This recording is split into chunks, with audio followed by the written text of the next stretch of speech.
What's up guys, welcome back to the channel. In today's video, we're going to be looking at the Lumix G9. So today, we're going to be discussing the Lumix G9. Now, I'm not going to be getting into any hefty Lumix G9 specifications. I just want to give you my kind of long-term review of the Lumix G9, and more so from a videography standpoint than photography. So I've had this G9 for a while now, probably about a year, and although I am going to discuss videography with you about the camera, I did get it for stills because it is a very stills centric camera. So I picked this up for stills, but knowing it could do a lot of video. So the first thing I noticed when I picked up the camera was just how comfortable it was in my hand. The ergonomics on this camera and the design, it makes you want to go out and shoot. It kind of inspires you to go out and film. And I think that's a big plus for any camera which can do that for you. And I bought this, I think it was not long before or after I sold my GH5 to get the S5. And I was very sad to see that camera go, but as I was upgrading to the S5, I had no need for a GH5. But this G9 reminds me a lot of the GH5 from some of the video capabilities, 4K 60, internal 10-bit 422, and also the just design of the camera, like in terms of its weather sealing and its build quality. You know, it's a very robust camera, similar to the GH5. Now, this has a lot more for it in terms of photography than what the GH5 had, but this also is lacking a little bit in regards to what the GH5 had for video, in particular the all-eye codec. But nevertheless, this can produce stunning video. I did recently purchase the Vlog L firmware upgrade for it, and I'm really glad I did. It's not the full Vlog, it's the Vlog L, the Vlog Lite, but that does give you a little bit more dynamic range. So that's always a plus when you're shooting video. You also get the vector scopes and things like that, those little added features too. So it does help and make it become a bit more of a video camera, and a very, very good video camera. I don't think we can understate how good this is for video. Now, it doesn't have unlimited recording, and for some serious filmmakers and videographers that could be an issue, particularly if you're doing events or any long form kind of shooting. There is a way around it. You could purchase a Ninja 5 and record externally and get the unlimited recording capabilities. But again, that would all depend on what you're shooting and your budget and whatnot, and what makes sense for you. I mean, if you've got money in the bank, then you could look at a Lumix GH6, which has just come out. That's if you're in the Mark 4 third system. That's a very, very good camera, and it's very much like the mini Lumix S1H, and I know it's got its,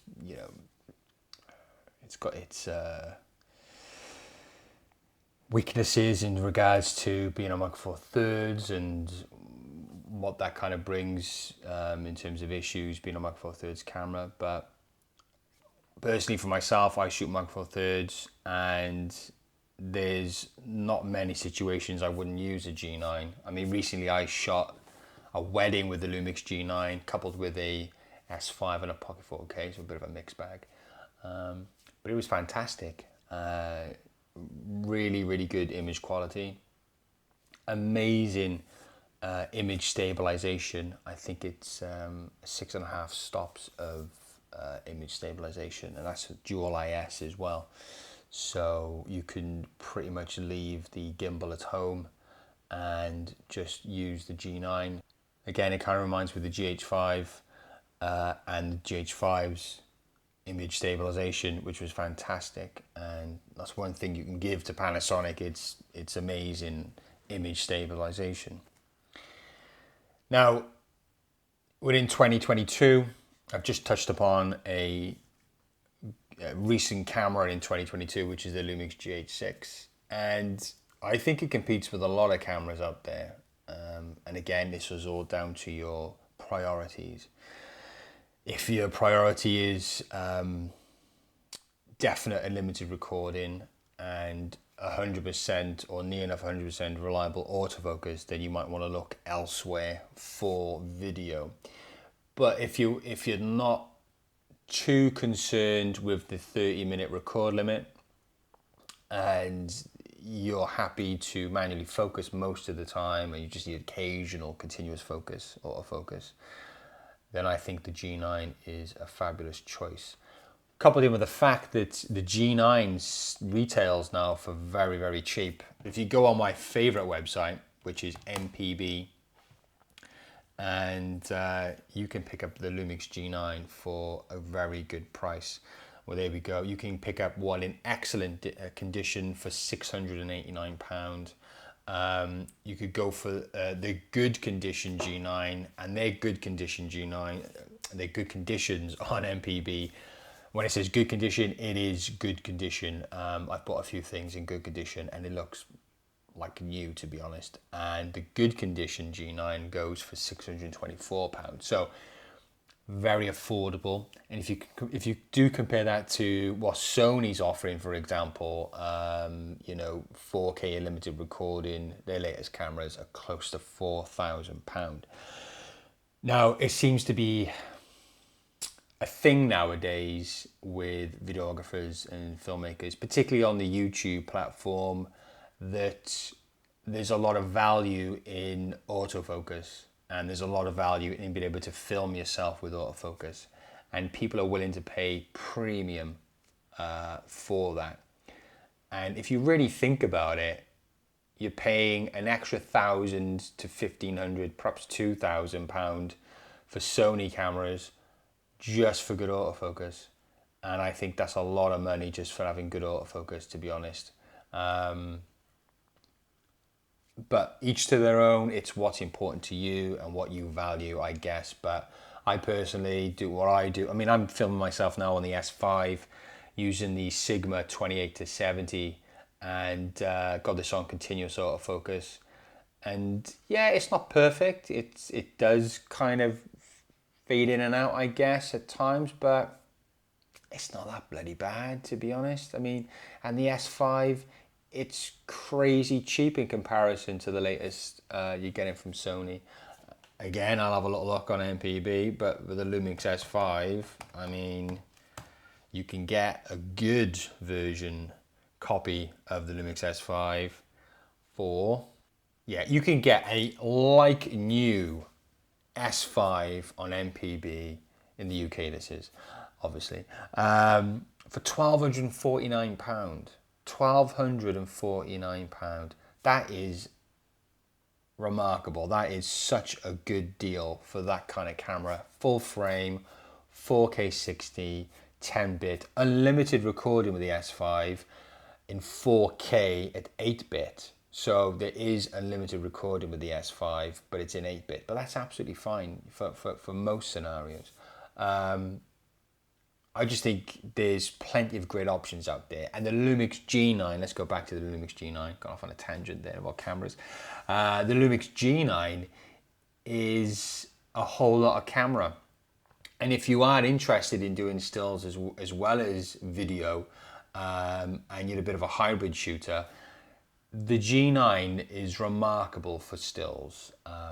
You've got 6K burst modes, you've got, you can do time lapses, you can shoot high res mode, so you can get 80 megapixel images which is fantastic for any landscape photographers out there. And I do a little bit of landscape myself, and the high res mode is brilliant.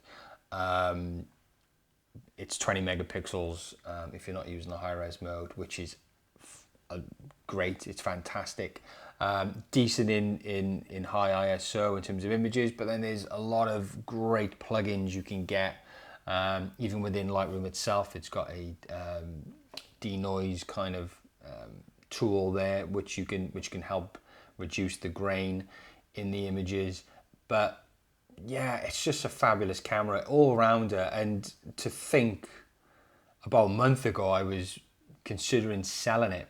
And I'm so glad I didn't. And I think it's a camera I'm going to keep on to for a long, long time. It still helps me out today with video projects. It's still something I go to for a lot of things, for video and photography. And it's a camera which I absolutely adore for its pure joy to use and its incredibly good features which it has, even in today in 2022, when you compare it to a lot of modern cameras out there. Like I said, the only thing you're not really going to get with it, it's 100% autofocus. And I'll show you some examples of the autofocus now, actually, as I'm talking. So I'll kind of play the video over.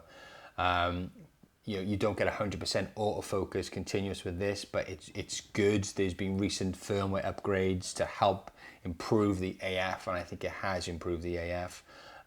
Be mindful of the lens you use as well. There are some slower lenses, but there are some good lenses, and I'll show you some examples with the 12 to 60 Panasonic with the G9. You know, autofocus is not 100%, but it's good. It's a Micro Four Thirds sensor, so it is a bit of a challenge sometimes if you want that, you know, really shallow depth of field. But personally, you know, I find like really shallow depth of field annoying. I mean, you can see like somebody's fucking eyelash and that is it. Everything's out of focus. I mean, as for filmmakers in particular, that's a very strong look which you sparingly use. You don't want that all the time or need that all the time. And I think to have that as your ultimate or one of your main reasons to go full frame, I think that's a bit sad, to be honest. But there are benefits of full frame in terms of better dynamic range and better high ISO performances. And yes, the Micro Four Thirds system does lack with that. But if you're lighting things like for film, or you're doing interviews and you're lighting, if you're out in the wild running gun, then I can see why a Sony would be great, because no matter what the lighting situation is, you can see what you're filming. Perhaps for events, you know, you might go to an event which is quite dimly lit, so therefore you want high ISO.